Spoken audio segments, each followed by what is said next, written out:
भारत माता की वन विभाग मुर्दाबाद, सरकार है। सभी चालक भाइयों को मेरा नमस्कार। साथियों, जैसा कि आपने इस थंबनेल में पढ़ा, चालकों का प्रदर्शन और परिणाम। जैसा कि आपने देखा, 20 अप्रैल को दिल्ली के परिवहन विभाग के हेडक्वार्टर यानी कि राजपुरा अथॉरिटी पर चालकों व यूनियन ने तपती दोपहरी में दिल्ली सरकार व परिवहन विभाग के खिलाफ जो मोर्चा खोला, अपनी आवाज को बुलंद किया, तो क्या उनकी मेहनत, उनका पसीना जाया चला गया? आखिर क्या परिणाम निकला इस प्रदर्शन का? क्या क्या मांगे थी चालकों की और इन सभी मांगों को लेकर अधिकारियों ने क्या जवाब दिया? सारी जानकारी आपको इस वीडियो के माध्यम से मिलने वाली है, तो वीडियो पूरा एंड तक जरूर देखें और चैनल पर नए हो तो चैनल को भी सब्सक्राइब जरूर कर लें। अगर आप हमें फेसबुक पे देख रहे हो तो हमारे फेसबुक पेज को भी फॉलो जरूर कर लें, क्योंकि साथियों हमारे चैनल पर हमेशा ट्रांसपोर्ट से जुड़ी, आरटीओ से जुड़ी, ट्रैफिक डिपार्टमेंट से जुड़ी समस्त प्रकार की जानकारी सही और सटीक टाइम पर मिलती है। तो चलिए साथियों, परिणाम बताने से पहले आपको 20 अप्रैल को हुए जोरदार और विशाल प्रदर्शन के कुछ महत्वपूर्ण अंश दिखाते हैं। कहना चाहूंगा, क्या अंधेरा हो गया? जितना बड़ा हुजूम होगा उतनी आप लोगों की जीत होगी। एक चीज के लिए हम शर्मिंदा है कि हम इकट्ठा नहीं हो पाते। इतनी बड़ी ऑटो टैक्सी यूनियन है, ये रोड बंद हो जाना चाहिए था मेरे अपने हिसाब से। ठीक है, और ये रोड बंद होता तो ऑटोमेटिकली इनके पास इनके कान खड़े हो जाते। सही बात। सबको काम तो चाहिए पर टाइम नहीं है किसी के पास। टाइम नहीं है किसी के पास। टाइम निकालो। अगर हमें अपने लिए लड़ना है तो रोड पे बैठना भी पड़ेगा। वंदे वंदे वंदे हमसे जो टकराएगा आवाज हो। साथियों, हम लोगों को इकट्ठा होने का शौक नहीं लगा है, लेकिन आज जो हम लोगों के ऊपर परिवहन विभाग द्वारा जो कार्रवाई की जा रही है वो सहने के मुताबिक नहीं है। कई बार इनसे अनुरोध किया गया कि आप ये जुगाड़ो, ये रिक्शा, मोटरसाइकिल, इसको बंद करें। अदर स्टेटों से जो गाड़ियां आ रही हैं, हमारे स्टैंडों से सवारियां उठा उठा के ले जा रही हैं। ये लोग, ये परिवहन विभाग के अधिकारी जो हैं, इनको जरा सा भी परवाह नहीं है। ये गरीब ऑटो टैक्सी चालक कहां जाएंगे? जो दिल्ली नंबर की गाड़ियां दिल्ली में चलाए जा रहे हैं, इनके बच्चे भूखे मर रहे हैं। अदर स्टेट की गाड़ियां आके हमारे स्टैंडों से सवारी लेके जा रही हैं। साथियों, हम लोग भूखे मरने के कगार पे आ गए हैं।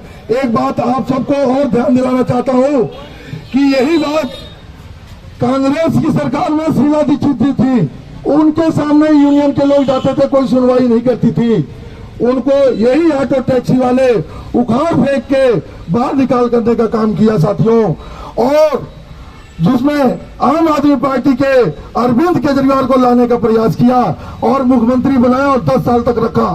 अरविंद केजरीवाल जी भी इन ऑटो टैक्सी वालों को धोखा के अलावा और कुछ नहीं दिया और उनको भी हटा के भारतीय जनता पार्टी को, ये सभी ऑटो टैक्सी वालों ने एकजुटा करके इस सरकार को बनाने का प्रयास किया। भारतीय जनता पार्टी के परिवहन मंत्री से और मुख्यमंत्री महोदय से भी कहना चाहता हूं कि आप हमारे विषयों को ठंडे बस्ते में न रखें, इसको तुरंत लागू करें। कल्याण बोर्ड हमारे ऑटो टैक्सी ड्राइवरों के हित में है, इसको लागू करें। आपने मांग पत्रों में यह आश्वासन दिया था कि आप हमारी सरकार को बनाएं और हम ये सारी मांगों को आपने पूरा करेंगे, लेकिन आज तक कोई भी काम हमारा होता नजर नहीं आ रहा है। आप बुधारी में चले जाइए, राजपुरा में आइए, 8 घंटे की ड्यूटी अधिकारी नहीं निभाते हैं। इनके 1 बटे ही खिड़की इनकी बंद नजर आती है। मैं कमिश्नर साहब से कहना चाहता हूं कि पहले अपने विभाग को सुधारें। एक बात और कहना चाहता हूं कि जैसे मेरा नाम है योगेंद्र श्रीवास्तव, कागज पे लिख दिया है जोगेंद्र श्रीवास्तव, इस नामों पे आपके अथॉरिटी में 10-10 हजार, 5-5 हजार रुपये लेके काम किया जा रहा है। नाम वहीं तो वहीं रह रहा है। परमिट ट्रांसफर कराना हो, गाड़ी नाम कराना हो, ऐसे जगहों पे ये लोग अधिकारी आपके पैसे कमा रहे, खा रहे, वो भी दलालों के माध्यम से, डायरेक्ट पैसे नहीं लिए जा रहे।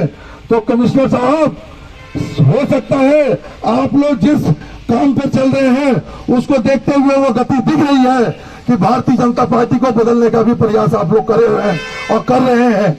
मैं आपको चेतावनी देता हूं कि अगर नहीं सुधारे, भारतीय जनता पार्टी को भी ऑटो टैक्सी वाले उखाड़ फेंकने का काम करेंगे।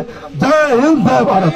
बेरोजगारी कुर्सी खाली करो, ड्राइवरों का काम करो, वरना कुर्सी खाली करो, ड्राइवरों का काम करो, रिश्वत लेना बंद करो, रिश्वत लेना बंद करो, वरना कुर्सी खाली करो, रिश्वतखोरी बंद करो।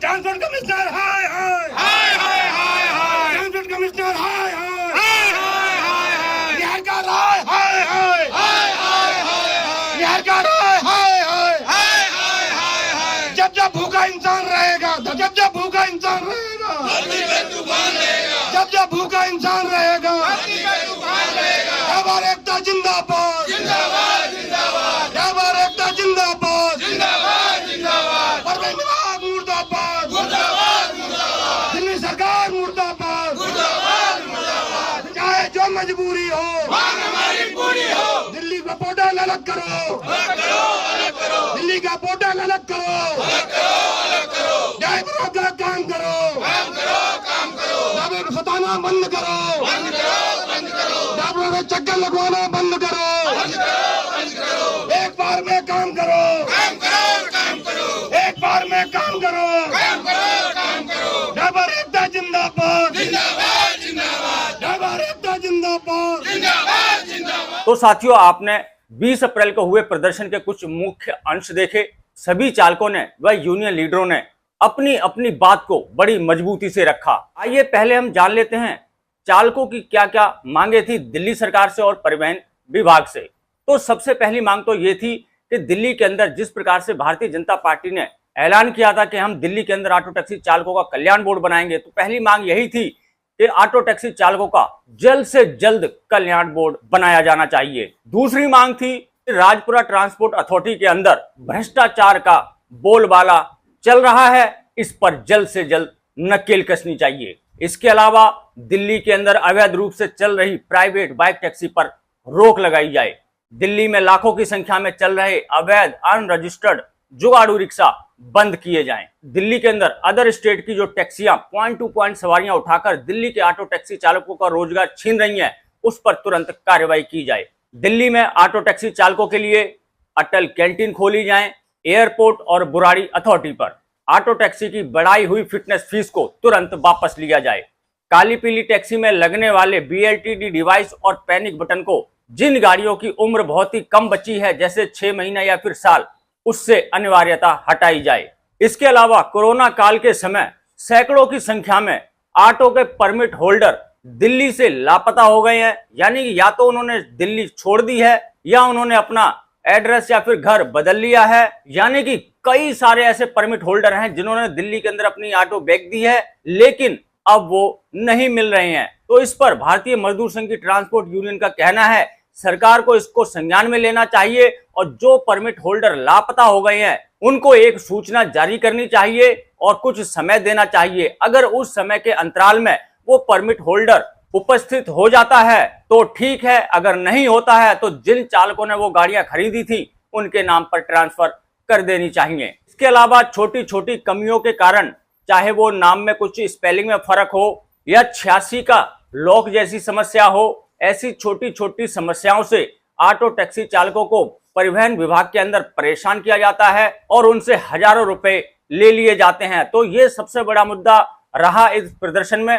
राजेंद्र सोनी जी ने इसको पूरी ताकत से उठाया कि दिल्ली परिवहन विभाग से अधिकारियों को, मंत्रियों को जल्द से जल्द संज्ञान में लेते हुए भ्रष्टाचार को खत्म करना चाहिए। साथियों, आप जानते होंगे कि देश की सबसे बड़ी यूनियन भारतीय मजदूर संघ की ट्रांसपोर्ट यूनियन जब भी कोई कदम आगे बढ़ाती है, जब भी कोई धरना करती है, जब भी कोई प्रदर्शन करती है, तो उसका परिणाम जरूर निकलता है। आप जानते ही होंगे हर एक्शन का रिएक्शन जरूर होता है, चाहे वो नेगेटिव हो या पॉजिटिव। तो इन सभी मांगों को लेकर यह प्रदर्शन किया गया था। प्रदर्शन के बाद ट्रांसपोर्ट विभाग के स्पेशल कमिश्नर ने यूनियन लीडरों को बुलाया और उनकी सभी मांगों को ध्यानपूर्वक सुना। इसके बाद कल्याण बोर्ड और अटल कैंटीन के लिए स्पेशल कमिश्नर साहब ने तुरंत फोन करके जल्द से जल्द काम शुरू करने का आदेश दिया। इसके अलावा जितनी भी मांगे थीं सभी को ध्यानपूर्वक सुनते हुए ये आश्वासन दिया है कि आपकी सभी मांगे जायज हैं और हम आपकी सभी मांगों को मानते हुए जल्द से जल्द इन पर कार्रवाई करेंगे। सिर्फ 2 मांगे ऐसी थी जिन पर परिवहन अधिकारी ने अपनी सहमति नहीं जताई। उन्होंने कहा कि फिटनेस फीस केंद्र सरकार की तरफ से जारी की गई है, लागू की गई है, इसको कम करना या घटाना या खत्म करना हमारे लिए पॉसिबल नहीं है। और दूसरी समस्या थी जो टैक्सियां थी उनमें उनकी जो आयु सीमा कम बची हुई है, यानी कि किसी को 6 महीने बचे हैं, किसी को 1 साल बचा है, ऐसे में BLTT डिवाइस और पैनिक बटन लगाना जो अनिवार्य है उसके लिए भी उन्होंने कहा कि ये भी केंद्र सरकार की गाइडलाइन है। हम कोशिश करेंगे केंद्र सरकार से कि ऐसी टैक्सियों को राहत दी जाए, लेकिन हम इसकी गारंटी नहीं ले सकते हैं। फिटनेस फीस के लिए उन्होंने कहा कि अगर आप फिटनेस फीस को वापस कराना चाहते हैं, 0 कराना चाहते हैं या फिर कम कराना चाहते हैं तो इसके लिए आपको केंद्रीय परिवहन विभाग से संपर्क करना होगा। वहां की जो भी गाइडलाइन होगी उसको हम मानेंगे। तो ये सारी समस्याएं थी, ये सारे मुद्दे थे और मैंने आपको बता दिया परिवहन अधिकारियों ने इस पर अपनी क्या प्रतिक्रिया दी है, क्या आश्वासन दिया है। अब जिस प्रकार से स्पेशल कमिश्नर साहब ने आश्वासन दिया है, क्या आने वाले समय में इन सभी मांगों पर, इन सभी मुद्दों पर कार्रवाई होगी या नहीं होगी, साथियों ये तो ना हम जानते हैं ना आप, ये तो बताएगा समय। तो आप भी समय का इंतजार कीजिए और हम भी समय का इंतजार करते हैं और इस वीडियो करते हैं यहीं पर समाप्त। मिलेंगे फिर नई जानकारी के साथ, तब तक के लिए जय हिंद, जय भारत।